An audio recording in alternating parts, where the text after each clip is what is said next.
Technical অ্যানালিসিসে এই যে reversal pattern ব্যাপারটা ঠিক কি চলুন সহজ করে জেনে নিই।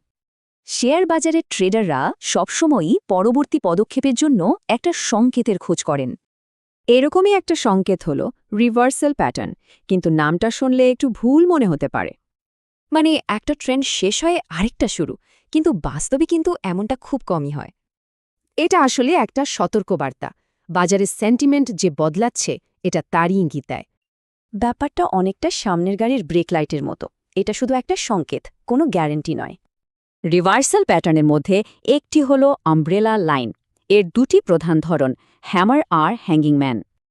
দেখতে একদম একরকম হলেও এদের অর্থ কিন্তু পুরোপুরি আগের ট্রেন্ডের ওপর নির্ভর করে।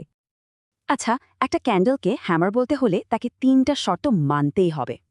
চলুন ওয়ালমার্টের চার্টে একটা সত্যিকারের উদাহরণ দেখে নেওয়া যাক।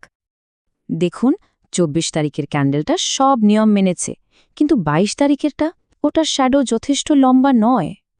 কিন্তু একটা নিখুঁত হ্যামার দেখেই যে সাথে সাথে শেয়ার কিনতে হবে তা কিন্তু নয়। এটা খুব জরুরি একটা পয়েন্ট। ভাবুন তো, দুজন ট্রেডার একই সিগন্যাল দেখছেন, কিন্তু দুজনের ট্রিট করার পদ্ধতি একদম আলাদা। ট্রেডারে বাজার খুলতেই কিনে ফেলল, কিন্তু দাম গেল পড়ে, ফলাফল লোকসান। অন্যদিকে ট্রেডার বি অপেক্ষা করল, দামটা সাপোর্ট পাওয়ার পর কিনল, এতে ঝুঁকিও কমল। এ থেকে বোঝা যায় শুধু প্যাটার্ন নয়, কখন আর কিভাবে ট্রেড করা হচ্ছে সেটাও সমান জরুরি। আসলে এই প্যাটার্নগুলো হলো বাজারের মনোভাবের প্রতিফলন। এগুলো সম্ভাবনা দেখায়, কোনো নিশ্চয়তা দেয় না। তাহলে শেষ প্রশ্নটা হলো, চার্টিং কি শুধু নিয়মকানুনের বিজ্ঞান, নাকি পরিস্থিতি ব্যাখ্যার একটা শিল্প?